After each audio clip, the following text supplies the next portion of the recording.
ઇતિહાસની અંદર બનેલી આ 3-4 ઘટનાઓ પૈકીને આ એક ઘટના છે કે ઇતિહાસમાં આજ સુધીમાં 3 કે 4 મેક્ઝિમમ ઘટનાઓ બની છે. દાન કોને કહેવાય? એમાં પાટીદાર સમાજની આ વાત છે, પટેલ સમાજની આ વાત છે. અમરેલી જિલ્લાનું તોરી રામપર ગામ, અને તોરી રામપર ગામની અંદર એક રાઘવજી પટેલ કરીને મોટા મોભી, એ ગામના આગેવાન, આ ગામના પ્રતિષ્ઠિત વ્યક્તિ, અને એ વ્યક્તિને આમના ઘરના એટલે જમનાબા, અને એમના એક દીકરો એટલે દીકરો ડાયો, એમના લગ્ન થાય. ઘર પરિવાર ખૂબ સુખેથી ખૂબ મોજથી રહે. 15-20 વીઘા 25 વીઘા જમીન, પાણીવાળી જમીન, એટલે સરસ મજાની વીઘા એ ખેડે, વાવેતર કરે, એમાંથી જે પણ થાય, પણ ખૂબ સંતુષ્ટ પરિવાર અને ડાયો અને વ્યસનમુક્ત પરિવાર હતો. એટલે દીકરા ડાયાના લગ્ન પણ જલ્દી થઈ ગયા. દીકરા ડાયાને ઘેર ગંગા નામની સ્ત્રી છે એ પરણીને આવે છે. અને ગંગા એટલે એવી ગંગા કે જ્યારે તમે એમ થાય હરિદ્વારની અંદર તમે ગંગાને જુઓ, નિર્મળ વહેતી, એની બોલી, એની ભાત, એનું ચાલવાનું, એનું બોલવાનું, ઉઠવાનું, ઘરમાં બધાની સાચવણી, પતિની સેવા, રાઘવજી પટેલને જમનાબાની સેવા, ખૂબ એમ કહી શકાય એકો એવી સ્ત્રી કે આખું ગામ એને વખાડે કે દીકરાની વહુ મળે ને તો ગંગા જેવી મળે, આવી સ્ત્રી. અને એમ કહેવાય કે સુખી સંપન્ન પરિવાર હોય ને એની વચ્ચે ક્યાંક કોકની નજર લાગે. આ ડાયો રોજ સવારમાં પોતાની 4-5 વાગે ગાડું લઈ અને વાડીએ જાય, એટલે 2-5 ગામના લોકો ગાંજો પીવે, અને રોજ ડાયાને એવું કે ડાયા ગાંજો પીવા હાલ. ડાયો એમ કે ના રે બાપુ, મારા બાપુ મને મારે, હું 2-5 રૂપિયાનું હજી દાન કરી આવું ને. આજથી 240 વર્ષ પહેલાંની આ ઘટનાની હું તમને વાત કરી રહી છું. પટેલ પરિવારને આંગણે આ સત્ય ઘટના બની છે, એની વાત છે. મારા બાપુએ કે હું 2-5 રૂપિયાનું દાન દઈ આવું ને તો મને મારે નહીં, પણ આવા હું ગાંજા પીવા બેહું ને તો મને મારે. એટલે રોજ પેલા એવા ગાંજેડીઓ હોય ને એવું કે તું જોઈ કે તું રોજ તારા વાડીએ કામ કરવા જાસ ને, તું કે ડાયા એક વખત ગાંજાની શર્ટ માર ને તું, એટલે એ કે તારું જેટલું પણ દિવસનું કામ છે ને ફફડાટી બોલાવતું, બપોર સુધીમાં તારું કામ થઈ જાય. આ 1 મહિના સુધી રોજ એક જ વ્યસન, એક જ વાત ચાલે કે રોજ પેલો નીકળે ને ગાડું લઈને એટલે એમ કે હાલે અહીંયા, રોજ પેલો નીકળે એટલે કે હાલે અહીંયા, રોજ ના પાડે. પણ એમ કહેવાય કે પથ્થર ઉપર પાણી ઢોળે ને તો પથ્થરની એ ધાર હોય ને એ તૂટે ખરી. એટલે માણસનું મગજ છે ને એની પથ્થર જેટલું જ મજબૂત નથી. એટલે એક વખત ડાયાને એવું થયું બરોબર છે, એકાદી વખત લઈને ગાંજો ચાખવા દે ને શું ફેર પડે છે, જોજો વ્યસન તમને કયા માર્ગે લઈ જાય. એની સાથે બેસે છે અને એક શર્ટ મારે ને તો એ શર્ટ ડાયરેક્ટ એના મગજની અંદર ચડી જાય, એને આ ગાંડા ગદોડવા મળે. અને પછી આ લોકો જે 4-5 ગાંજેડીઓ હોય ને એને એવું લાગે કે હવે આને કાબુ ગુમાવ્યો છે, આપણે એમ કરીએ એને ગાડામાં ભરીએ ને વાડીમાં મૂકી આવીએ. એટલે એ ગાડામાં ભરે ને એને વાડીમાં મૂકી આવે. સવારમાં દી ઉગે એટલે બધાને ઘરેથી એમ છે કે આ ડાયો છે એ વાડીએ ગયો છે, પણ વાડિયાની અંદર આખો દી પોતે ગાંડા ગદોડે, પોતાને એના મગજની અંદર ગાંધો ચડી ગયો હતો. અને પેલા વ્યક્તિઓ હતા ને એ છુપાઈ ગયા, એને ખબર જ નહીં કોણ ક્યાં છે. સાંજે દી ઢેળો, ગાડું વાડીએથી પાછું ન આવ્યું, એટલે જમનાબાઈએ એવું કીધું સાંભળો છો? અને સાંભળો છો શબ્દ એટલે પહેલાંના સમયની અંદર, અત્યારે તો નામથી બોલાવો તમે, દીપક ને રાજેશ ને રવિન, હે, પણ ત્યારના સમયમાં એ કેવું કહેતા કે સાંભળો છો, એટલે ખબર પડે કે એ એકબીજાને પૂરકને શબ્દોને બોલાવે. નકર મોટો દીકરો હોય કે મોટી દીકરી હોય ને એમના નામથી બોલાવતા. એટલે રાઘવજી પટેલ કે ખોખારો ખાઈને કે હા, તો કે હાંજ પડી, દી ઢળ્યો, હજી એ કે ગાડું ન થાય હોય કે હજી આપણો દીકરો છે એ હાંજે પાછો ન થયો. તમે એમ કરો ને, જાઓ ને જોવો ને કે હજી આ રોકાઈ ક્યાં ગયો. એમને તો આજે કામે એટલું બધું નહોતું. રાઘવજી પટેલ છે એ દોટ મૂકે છે અને વાડીએ જાય છે, જુએ છે કે એ ડાયાએ પોતાના કપડાં છે એ કાઢી નાખ્યા હતા. ડાયો હતો એ હાવ ગાંડો ગદોડતો હતો, એના જે બળદ હતા એ કે કેટલું ઘાસ ચરી ગયા હતા. અને હાવ આમ તમે જોઈ શકો કે આવો દીકરો, આવો સંસ્કારી, આવો પરિવાર, અને આજે કેમ આને આવું થઈ ગયું. એટલે પોતે 17 વળની જે પાઘડી માથે ચડાવી હતી એની પહેલી વખત એ આખી એના વળ છે એ ખોલે છે, અને એ 17 વળની જે પાઘડી હતી એનાથી એનું શરીર વીંટે છે, એને ગાડામાં બેહાડીને ઘરે લઈ આવે છે, એને હાચવે છે, એને દવાઓ કરે છે, એને દોરા ધાગા કરે, કેટલી માનતાઓ કરે કે મારા દીકરાને અચાનક શું થઈ ગયું. પણ એનો ક્યાંય સચોટ તારણ નથી મળતું કે એને થયું છે શું. ગંગા એને સાચવા, હજી તો પરિણ્યાના 6 જ મહિના થયા હતા.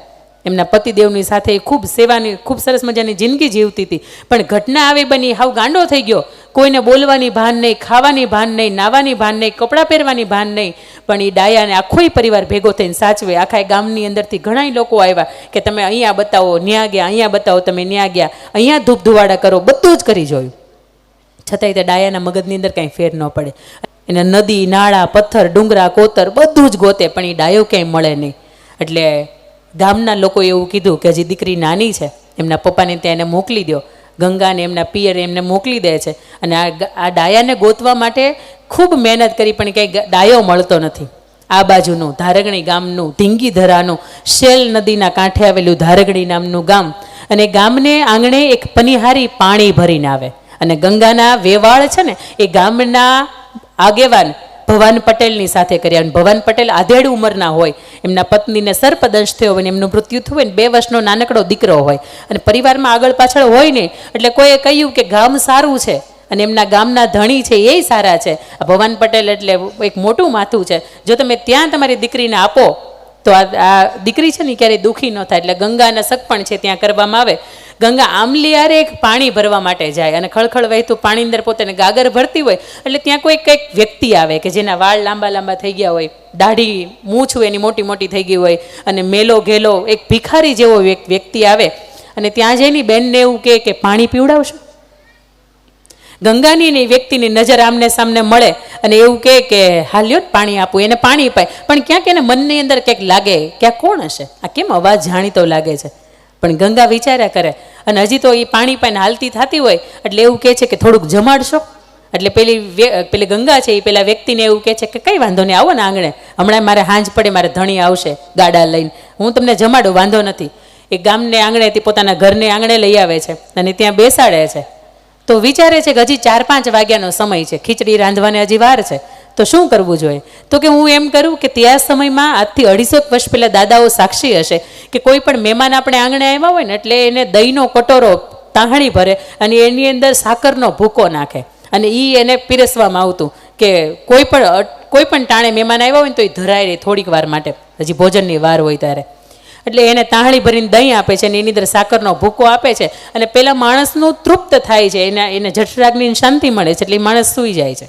સાંજે રાઘવજી અને સાંજે ભવાન પટેલ ઘરે આવે એટલે ગંગા વાત કરે કે આપણે ત્યાં મને એક માણસ પાણી માગતો હતો અને એને ભૂખ લાગી હતી એટલે ઘરે લઈ આવ્યો છું, ઘરે હું લાવી છું, હવે એને મેં ત્યાં બેસાડ્યા છે, એ સૂઈ ગયા છે, એટલે હવે તમે એમ કરજો કે તમે ત્યાં બહાર ખાટલો ઢાળજો કે મહેમાન વયા ન જાય.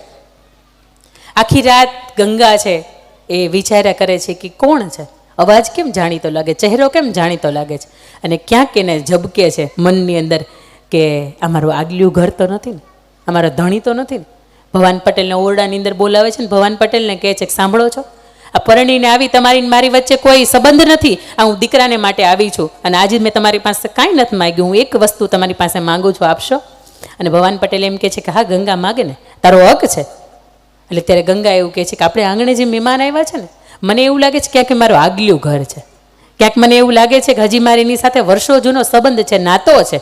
તમે જાઓ ને જેને પૂછો ને કે એનું નામ શું છે, એનું ગામ શું છે, એનું કુળ શું છે, એમના સંતાનો કે એમની પત્ની કંઈ છે કે નહીં, જો એમને યાદ આવે તો ઠીક છે, નકર મને એવું લાગે છે એટલે હું તમને પૂછું છું. એટલે ભવાન પટેલ છે એ આંગણામાં ફળિયામાં જાય છે, સવારમાં વહેલી પરોઢ 4-5 વાગે છે અને ત્યારે એ માણસ જય શ્રી કૃષ્ણ કરતો કરતો આળસ મરડતો ઉઠે છે. અને એમ કહેવાય કે વર્ષો જૂનો કોઈ નશો કે ગાંજો ચડી ગયો હોય ને તો એનું ઉતારવાનું સાધન એટલે દહીંની અંદર તમે સાકરનું મિશ્રણ કરીને પાવ ને એટલે માણસને વર્ષો જૂનો ગાંજો જે મગજની અંદર ચડી ગયો હોય ને ઉતરી જાય.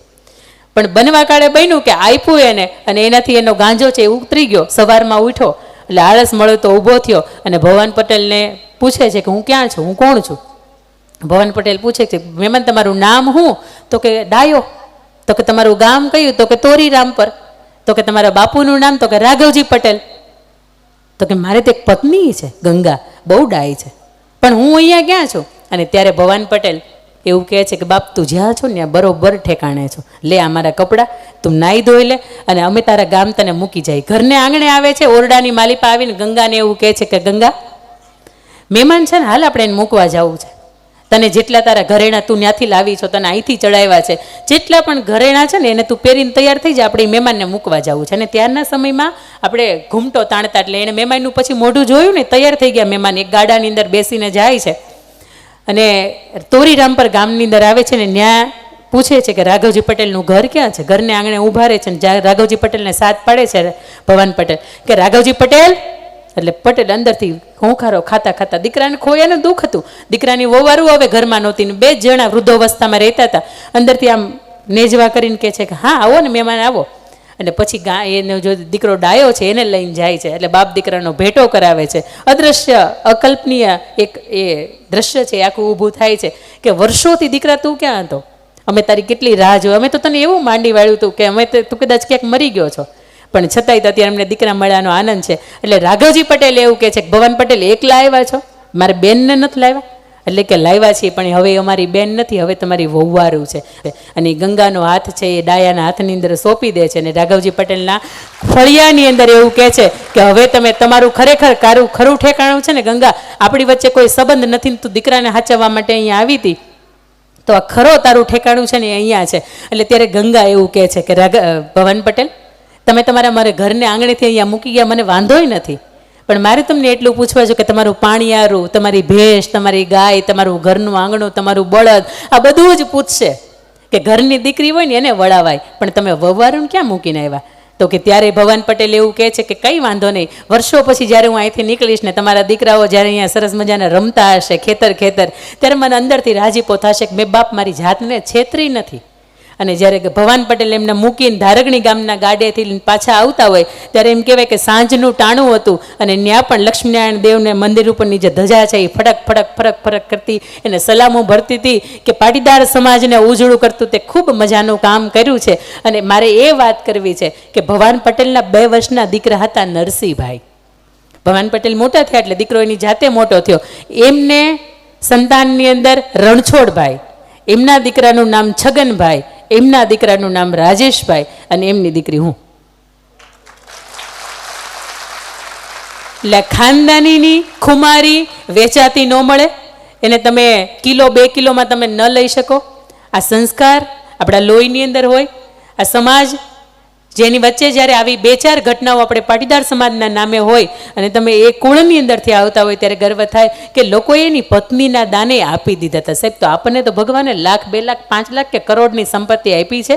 આવા સમાજ હિતના અને ધર્મ હિતના કામ થતા હોય ને ત્યારે એક પણ જાતની પાછી પાની કર્યા વગરના આપી દેજો. કારણ કે આપવામાં જે મજા છે ને એ ભેગું કરવામાં મજા નથી ને એવું આપણને પાટીદાર સમાજના મોભી એટલે સરદાર વલ્લભ